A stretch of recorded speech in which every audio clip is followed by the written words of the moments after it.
and welcome to Answers News for March 31st, last day of March here, 2021. I'm Georgia Purdom with Brian Osborne and Tim Chafee. Hey guys. I'm here for Answers News today. And again, we're following along on Facebook on the Answers in Genesis page, the Kenham Facebook page, and the Answers in Genesis YouTube channel. So if you're joining us, feel free to put some information in there and let us know you're there and where you're from and all of that. Yep, I see that we're live, so that's good. All right, so a couple of things to get us started here while everybody gets on. VBS. Okay, I know a lot of churches last year, this was very challenging, right? You had to do like virtual forms or something like that. So anyway, so this year, hopefully things are getting at least somewhat back to normal. And we do have our VBS for 2021, Mystery Island, tracking down the one true God. So really looking at the characteristics of God and who God is and comparing that to false religions, right? Other ideas about God that aren't true, and helping kids know the one true God. So to defend that, right, and defend that well. And one thing I often say about our VBS, I do love it so much because it deals with really deep biblical truths in a way kids can understand. And then our VBS, of course, it has all the bells and whistles of the activities and the crafts to engage the kids on that level. So they're getting good teaching, but also the fun that kids enjoy to engage them with the good teaching. Yeah.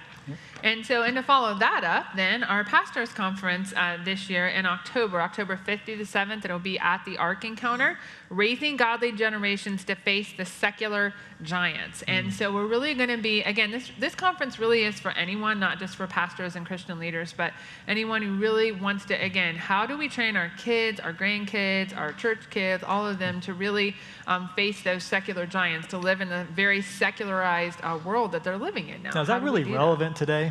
No. You're going to see that's relevant. If you don't know already, it's relevant. Exactly. Okay.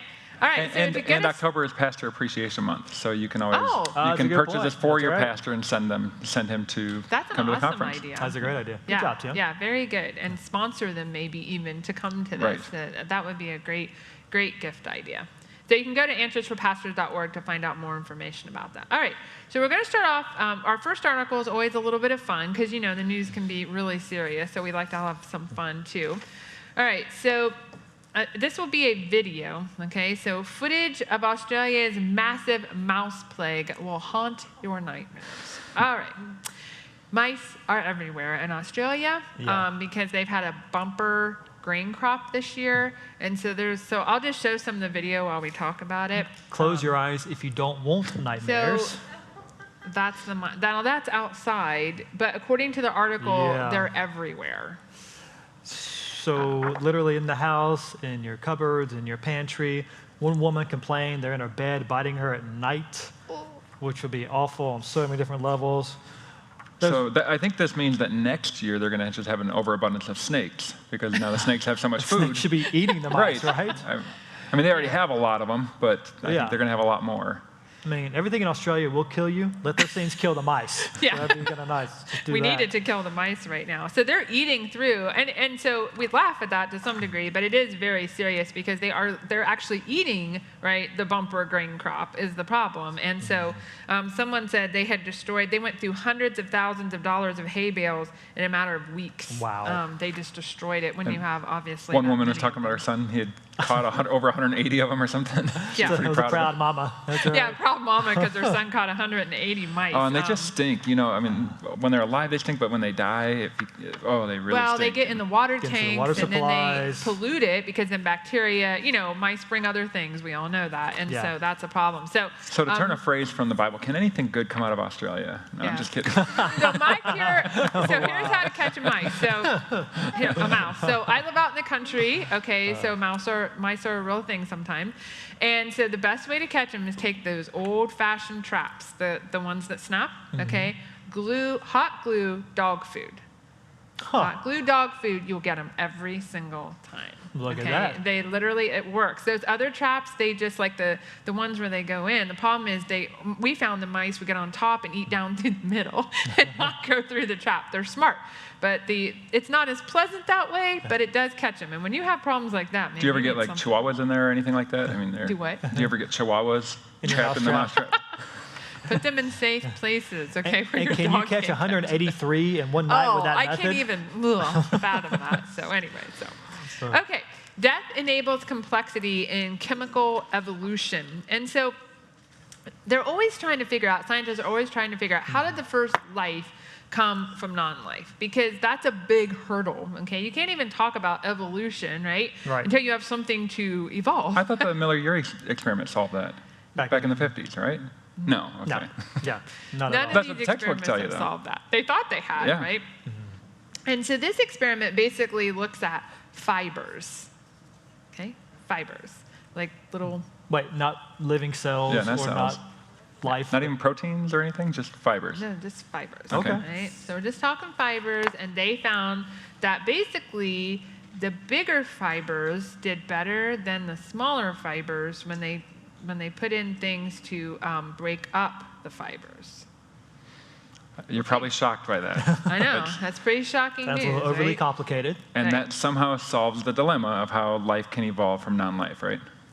That's what they say. Well, yep. I love this sentence. So they did this, and they said, this system shows the way forward for elucidating, that is, unveiling, revealing how life can originate from lifeless matter. A lot of big dogmatic claims for very I like how they talk about substance. how much they have to monitor it and make sure everything is just perfectly fine-tuned in order to make sure that this works, because then that shows how it takes no intelligence to get life to start from They designed it. It's designed. They're controlling it, as you just said. Yeah. They're planning ahead of time. They're kind of thinking what might happen if we do this and putting these different systems in place to respond accordingly, to adapt, if you will. They're controlling everything, yet this is how life came from non-life. By random chance, natural-only processes. Yeah. I mean, one might be led to believe that it takes intelligence to start life. I don't know. And the thing is, too, we're talking fibers here, right? I mean, we're not talking complex cells like we have or like any organism on this planet has. We're going to talk about bacteria in a little bit. Even the simplest bacterial cell is way more complex than these fibers, okay? So how does that evolve by random chance? It doesn't. And it can't. I love this sentence. They said, in order to achieve real Darwinian evolution that leads to new things, we need more complex systems with more than one building block. The trick will be to design a system that allows for the right amount of variation. Yeah. Right? If you design it, then no. And so they have to be able to do this, and even they say, well, they have to start with products, right? But if you're going to say something came from nothing, you can't even start with that. It's true. That's right. You got to get the something from nothing first. So, yeah. Let's be really clear. We're not attacking the intelligence of the scientists doing the experiment. Sure, we're sure they're very bright, but we are being ruthless with the idea. Right. And that's really what we're attacking, this bad idea that life can come from non-life just through natural processes. And real science does not back that up at all. No. Okay, now you people need to comment on here. I have nothing to read. I've got people checking in. I have somebody checking in from Switzerland. Oh, wow. Which is pretty awesome. Somebody from Australia, New Zealand. Somebody from Greensboro, North Carolina, close to my home stomping ground. Nice. That was pretty cool. Yeah. Okay, scientists plan to drop the 14-day embryo rule, a key limit on stem cell research. Okay, so right now, there is an organization called International Society for Stem Cell Research, and so their rule basically is that scientists who use embryonic stem cells or who are growing embryos in the lab cannot grow them beyond 14 days. They have to stop the experiment at that point and destroy the embryos. Now, keep in mind, every time we say embryo, this is a living human being, right? In a dish, but it's a living human being that has been created either for this purpose or is left over from some other procedures, however they're obtaining them, and they're killing them, right? So it's wrong regardless of how old they are. That's right. But now they're saying, well, we should remove the 14-day limit and let it go beyond that so we can understand the process of embryo development better. And by the way, we say dogmatically that it is a human being at fertilization because that's what the Bible would teach us. All right? We know that we are knit together in our mother's wombs. God knows us as a person in the womb. And God told multiple different people in the Bible, before I even formed you, I knew you. So life begins at least at fertilization. So taking the life of a human being after fertilization is killing, it is murder. And that's why this matters so much. Now, as you mentioned before the show, in a secular worldview, why not do this? Right? We're just evolved animals, and if you kill an animal at 14 days or 14 months, why would it matter? So right, if you can kill all those mice in Australia, Right. Why not? then why not the baby in the womb or the embryo? Let's use the term they Well, want. they're a plague in Australia, and actually some people consider humanity to be a plague on Right. the earth. So why Right, not get rid of exactly. humans if it helps the rest of humanity out? And what they're going to argue for, as is typical with stem cell research, they argue that if we can do more research on these babies, do more experiments, if we can gain more knowledge, that might help humans later on. But what they're essentially arguing is, let's experiment on human beings and kill human beings to help human beings. Yeah, there's so many problems in this article, the way things are worded. You've got several, what they call bioethicists, who are weighing in, of course, in favor of this. So can you imagine calling yourself an ethicist and what you're saying is, yeah, let's kill more babies. Yeah. And then you have one of them saying that you have to be careful. You have to do this incrementally rather than just take away the 14 days Right. altogether, because once you start to see characteristics that look human, he says, when they get to the point where they take on recognizable characteristics like a head, beating heart cells at the beginning of limbs, then it might ignite debate, because people will say, oh, that's a baby human. Well, it's a baby human from the moment of fertilization. As soon as the sperm cell and egg cell, you have a unique set of DNA, and Georgia could tell you a lot more about the DNA than Brian or I could, but that's when you have that unique individual at that moment. It's not something that magical that happens 8 days later or 14 days later. It's at that moment. And they don't even want to put any kind of restriction on Yeah, it. So they're saying we want to remove the 14-day rule, but they're not saying we want to replace it with something else. They're saying, well, it would be probably not a good idea to put a limit on it, because we really need to study this. We need to develop this. This will help people, right? It's this whole idea of helping people. It will help us understand the development of the baby better, so that we can help women who are suffering with infertility. And so they try to, they're saying that the means justify the end, so it's okay to do this, but. Again, it's a living human being, and we have an amazing exhibit here, the Fearfully and Wonderfully Made exhibit, that illustrates that so powerfully, and we're working on a bigger, larger, permanent exhibit right now, too. But encourage everyone to check that out, because we need to understand that it is a baby, it is a living human being made in the image of God from that moment of fertilization, and anything you do to it after that, if you kill it, it's murder, right? That's all it is, plain and simple. Right, and Georgia, you touched on it. That is why human beings have value, because we are made in the image of God. It's not just because, we can problem solve, or we have intelligence, or because we have a head, or because of arms, or things like that. That's not what makes us valuable. What makes us valuable is that we are made in the image of God. And you can't put a price on that. Yeah, absolutely. Okay, next, microbes unknown to science discovered on the International Space Station. All right, So once again, me and Tim will grab some coffee. No, this is too hard scientifically. Okay. I like macrobes better than microbes. I'm a big guy. I don't need these little things. So even up in space, because you have living human beings up there, and because they're growing plants, they try to grow plants on the International Space Station, you have bacteria, because they're everywhere, and you can't get rid of them even up in space.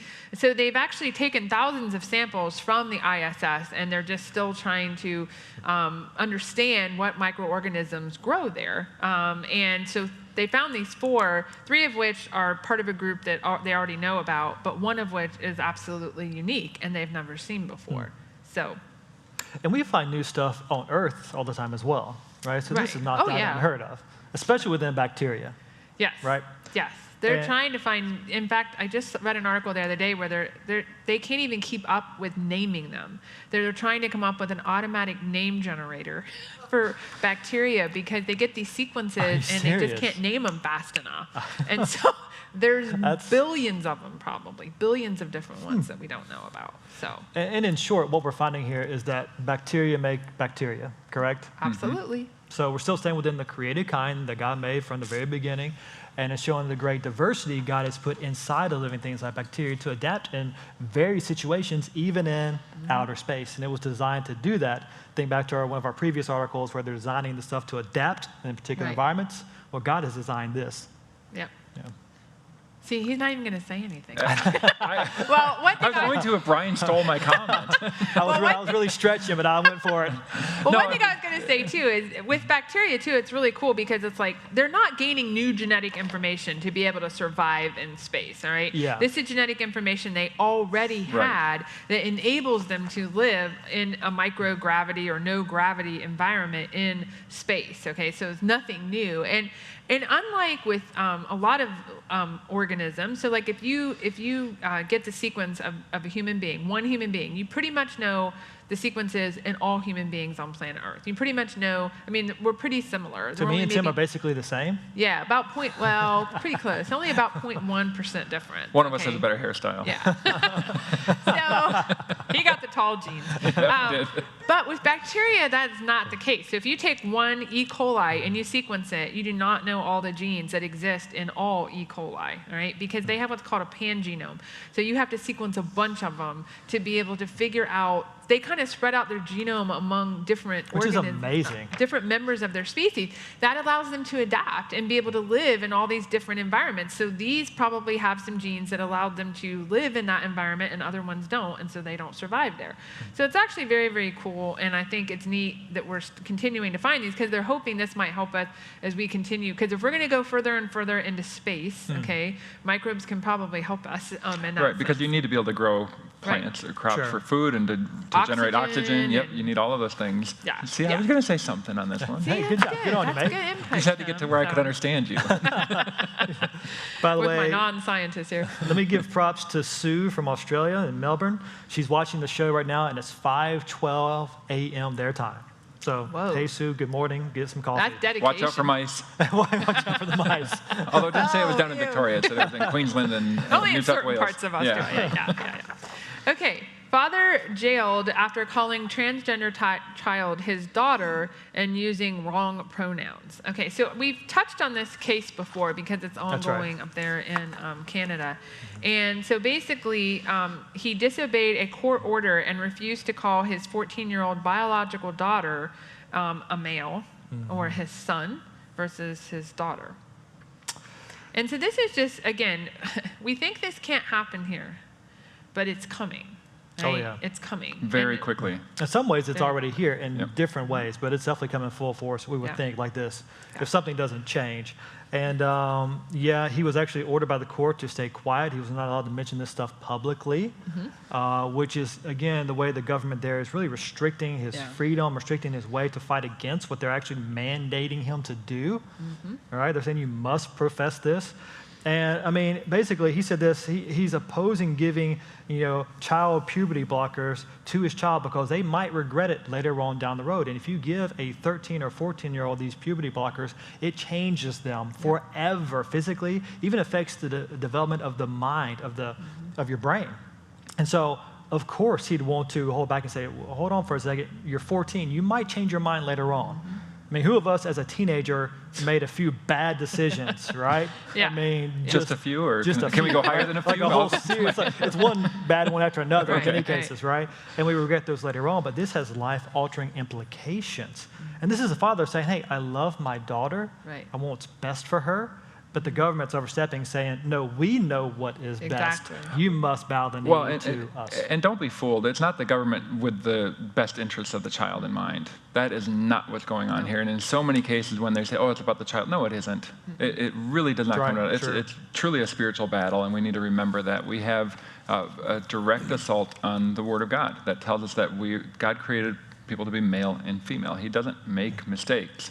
And That's right. This is just part of a larger agenda to attack the foundation of God's Word. And we see this over and over again. So a lot of the times the people who are involved in these things, some of the activists, they don't care about the people that they say they care about. What they're really about is undermining any sort of Judeo-Christian vestiges in our culture. And that's what they're attacking. And so that's what's going on here. And this girl, it said complex mental health problems. Yeah. She may have that. So she needs help. She doesn't need affirmation of her mental illness. That they're claiming she has. Yeah. And the thing is, I thought, what if instead of saying the girl says she feels like a boy, what if the girl said, you know what, I feel really fat, so I think that I need to become an anorexic. Yeah. we'd be like, whoa, no, you can't do that, right? That's harming your body. But yet, we allow this. I mean, and Sure. so it's just very, very, very, very problematic. And I'm so thankful that this father is standing up for his daughter, because he said they've created a delusion. He says, what happens when the bubble explodes and the delusion ends? And he's right. I think we're going to see this. I keep saying this, 10 or 15 years from now, we're going to see a bunch of 20-year-olds or, maybe 20 to 30-year-olds saying, what were you guys thinking? Why did you allow us to do this? We didn't know what we were doing, right? And we're going to see lawsuits, and we're going to see all kinds of things, I think, happen as a result. And the statement, he says, I can only affirm or get thrown in jail. And remember, he's battling against the people who say you need to be tolerant. So wait, there's no you need to be neutral? loving, right? That's not tolerance. Right. So you're saying there is no neutrality, even from the secular perspective, right? Yeah. And the father actually said this at the end. He said, what kind of father would I be if 10 years in time, after she's transitioned, she asked me, why didn't you do anything to stop this? You didn't stick your neck out for me? I mean, why didn't you stand up for me and intervene and save me from my own bad choices? And I think as we live as Christian parents or grandparents now, we need to be kind of taking this to heart as well, because we may be facing some of these same challenges and choices, and will we stand? And we'll only stand if we stand on the authority of God's word. And Timmy mentioned earlier, and it's so true, we realize this as Christians, it is a spiritual battle ultimately. It's a battle of authority between God's word and man's, and we must stand. And we fight using the weapons God has given us in the power of his Spirit and the word of God, as we fight these battles by standing on his word. And we always think, in the West, we are guaranteed freedom of speech and things like that. And they thought that in Canada, too. It's true. And this is one issue. This is what actually made Jordan Peterson very popular, because he refused to have that mandated speech that you must call somebody by their preferred pronoun. He said, I'll do it if they request it, but I'm not going to do it if you mandate it and make me do it. And we're not endorsing what he says or anything, but just that's what brought him to the forefront, was this issue speaking against these things. And look where it's come. Now you have fathers thrown in jail. And it's going to continue to come. So we have to, we need to pray for these people. I feel really, it's really sad for this family and all the things that they're going through, and pray for this father. That Absolutely. This is a divorced family, right, where the mother is in favor of this and the father is not. And, Okay, so I'm going to one-up you on the Australian here. So David Loon from, I can't even pronounce that, Loganholme, Brisbane, Queensland. It's 4:15 in the morning. He's on here too. I was going to say it too. He's on there a lot. He says we're so yesterday, because it's tomorrow, obviously, he's a friend over of there. ours, absolutely. All right. Atheist Richard Dawkins pushes back against gender as a social construct. All right, so Richard Dawkins is probably the most well-known atheist in the world, but even Richard Dawkins can see that there's a problem with this transgender ideology, right? And so he says, he read a book by Dr. Deborah So that's got a lot of attention lately, called The End of Gender, and he's basically saying, he says, if even half is true of what she says about the intimidation of scientists in her field, we need to support the fight back. I agree. Now, he's a biologist, correct? Is that his? Yes. Okay. Evolutionary, Yeah, evolutionary biologist. And so that is within his realm of study, and he sees the danger. In fact, this article points out that even atheists, like Christians, can I say it in that way? Yeah. We believe in objective reality, that there is such a thing as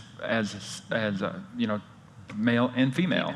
And you can tell what they are. You can tell from the genetics, and that's what he's saying. And if you abandon that, if you're throwing that out, well, there goes his whole field, right? And we would have other concerns in addition to that. You're also attacking what God's word says.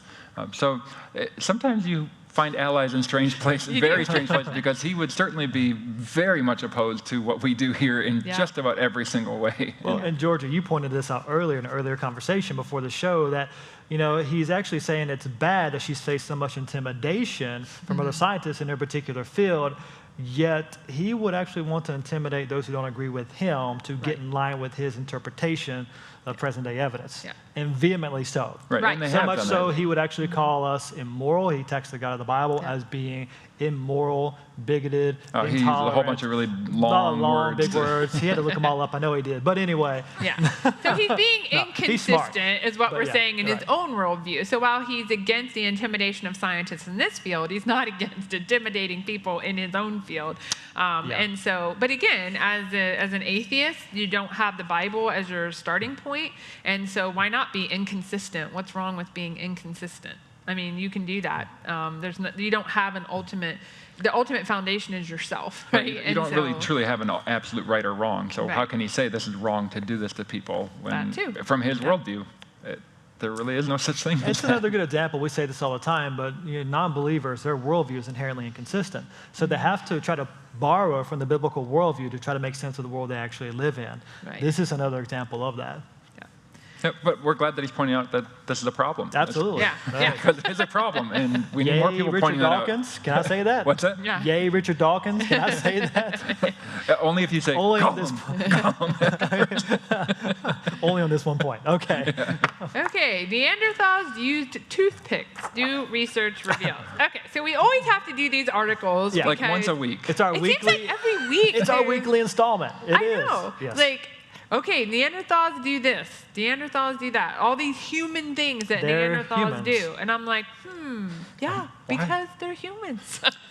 So just like we use toothpicks, they use toothpicks. Now, who knew it could actually leave like some marks on your teeth enough Pretty that serious toothpick. if they dig you up as a fossil, okay, they're gonna find impressive. those like places you did What? that You on use your staples teeth. to clean it? Yeah. I'm not saying that I ever I did. don't know. Now, see, my question is, were they trying to get out some popcorn? Because popcorn's the worst, right? I don't You know. get stuck It back in is there. true. Yeah. So this was actually found in Poland, and they found these two teeth that they were analyzing, and it says it appears the owner of the tooth used oral hygiene. Okay, so again, So Yeah. So I mean, humans are going to human, right? And Right. that's really what it comes down to. Humans do human things. Did you just But make a for so- bumper sticker? Yeah.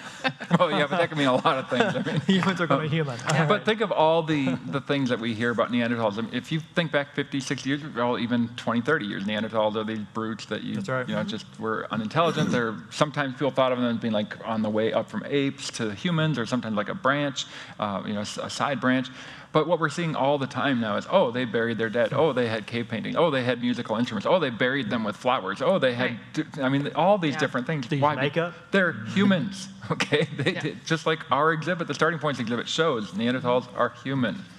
Okay? and they probably lived, they talk about where they lived in Poland, so they lived just south of where the glaciers would have come down and stopped, basically. So that makes sense, too. They're not going to probably live where glaciers are during the ice age that followed the flood, because that would be too cold. And even where they're at probably would have been pretty harsh areas, but we know Neanderthals, too, had certain attributes that would have helped them be able to live in those environments a little bit better. But Like what's- again, it's like I say, the 9th or 10th installment I think we've had even in the last few months of how Neanderthals are human too. I Florella. think Wisconsinites have adapted to the glacier living as well. Yeah. Florella here says, if I'm saying your name correctly, she wonders if those scientists will ever understand that they are human. Yes. Good question. Okay. Massachusetts court limits religious freedoms for Christian college. Okay, so this is an article dealing with Gordon College. It's in a non-denominational Christian college in Wenham, Massachusetts. And so they have a professor there of social work. She's been a professor there since 1999. She's claiming she was denied promotion to full professor because she is her advocacy on behalf of LGBTQ plus individuals and or her gender. So she said that's why she was denied. So she's basically suing the university, and she won the suit because, well, you can explain more about this ministerial exception. Well, yeah, so the ministerial exception, according to the article, is the exception is a constitutional protection that prevents government from intervening with any religious organization's hiring decisions.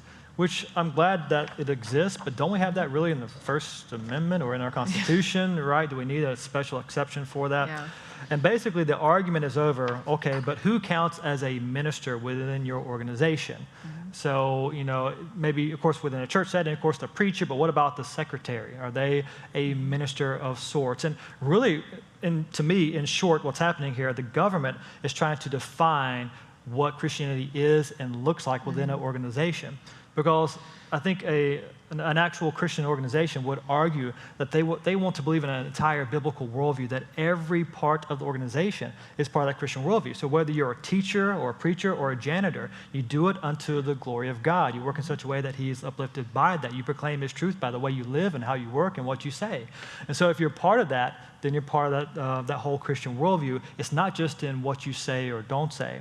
And so that's part of what they're trying to define here. And the government wants to limit this down to basically only if you are someone who's preaching from the pulpit or teaching explicit biblical truths. Only then does this exemption apply to you and nobody else. So would that apply to us? Let's say this came down on Answers in Genesis. So the three of us are up here, on a regular basis, and we give we give talks as well, and we're sharing the gospel. Do we count in that way? I mean, we're not pastors. I was one at one point, but I'm not now. Right. But think of just in any other organization, having an employee who is actively working against the standards that you have as a company. Right. And why should that person be promoted if they are continually going against what you say that you stand for, and they're publicly outspoken, about this? Why would you expect to be promoted? Right, and Gordon College, as a non-denominational Christian college, has always had, it's not like something new that they've added to say, now we're against LGBT, or we think LGBT, that lifestyle is a sin, or what they're doing is a sin. This has been there all along. It was there when she became professor. That's right. So the thing is I don't, and we were talking about this before, I don't understand. These people have plenty of other places they could go to be professors at, even colleges that call themselves Christian that would affirm LGBT. So why go to one that doesn't? And I think, it's because they want full acceptance and full promotion by everybody. That's right. Right? Nobody can be allowed to be different or oppose it. And even with this particular Christian college, they actually, back in 2016, I believe, according to the article, they said, according to their standards, if you're part of our faculty, you are a minister by definition. To be sure, they were safeguarded by this particular protection, but yet it's still not enough because of the attack on our culture. And really, I think we can add this.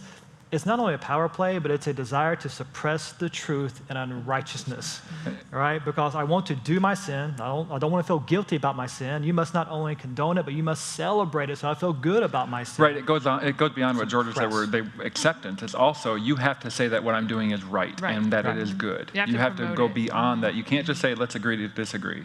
You have to now affirm what I'm doing and say that this is good. And the old way, that was bad. Can we demand that they affirm what we believe as right and true and practice accordingly? No, because we're Christians. No, because we're allegedly the oppressors. Right. And they're the oppressed. History, and of course. So that's how that works. All right, so we're going to go just a little over time because I want to talk about the fat-tailed dwarf lemurs, right? So we're going to end on a really good note. So these are really cool primates, okay, that they have, and I believe this is in North Carolina, So they've actually, the Duke Lemur Center, so they are the only primates known to go into hibernation, or basically known as torpor. And they don't even know why they hibernate in the wild because they live in Madagascar, right? It's not like the weather gets bad in Madagascar. Pretty nice. So anyways, but they actually were able, in captivity, animals don't hibernate, right? Because they're constantly getting food and they're not in their normal environments. But they actually changed the environments so that they would enter hibernation, and they did it successfully and then came out of it. So they're saying, well, because these are our closest living relatives that hibernate, what can we learn from that to apply to human beings? I think I found what they were after. They said this, that one of these lemurs hibernate. They go to sleep for a while, of course. The animals are, during the time, the animals are between 22 and 35% lighter than they were when they wake up. So you sleep for multiple months and you lose 20 to 30 pounds. So I mean, one of the ways where this could be helpful, they talk about like with surgery or people with trauma where you have to be in a, I mean, I was when I was battling leukemia, I lost 50 pounds in a month, but it was not because I was not hibernating. Not recommend that. Well, and that's a problem because when we are static for a long period of time, the our muscles atrophy. We're not right? designed. And we get bed sores, and it's not good. Yeah. Because we are not lemurs. We're not mean- primates. Because we're not lemurs. We're different. We don't do this, right? And it's not good for us. And even if let's go back to what we said earlier. Even if we have similarities to primates in physical structures and stuff, we're made in God's image. That is the greatest difference between humans and any of the other any animals, is that we're made in God's image. So it's not just a comparison between the skull of the ape and the human. It's God's image, not God's image. There's the greatest difference. And if you want to see some really cool lemurs, you Oh, have yeah. to go There to we the go. Ark Encounter to see our very own ring-tailed lemurs. These guys are so much fun to watch. are And fun. so I asked one of our zookeepers, I said, you need to send me some pictures of our pretty lemurs that we have. And so make sure you check those out. That's if you can get Karina to not play with them all the time. She loves us. They are amazing. And now, Karina says she can tell these lemurs apart. Oh my goodness, Yeah. I have no I don't know if idea. she's lying or not, but that's really impressive, all right? I'm sure she's not. So, all right, well, we're out of time for today, so we'll see you back on Monday. See you guys.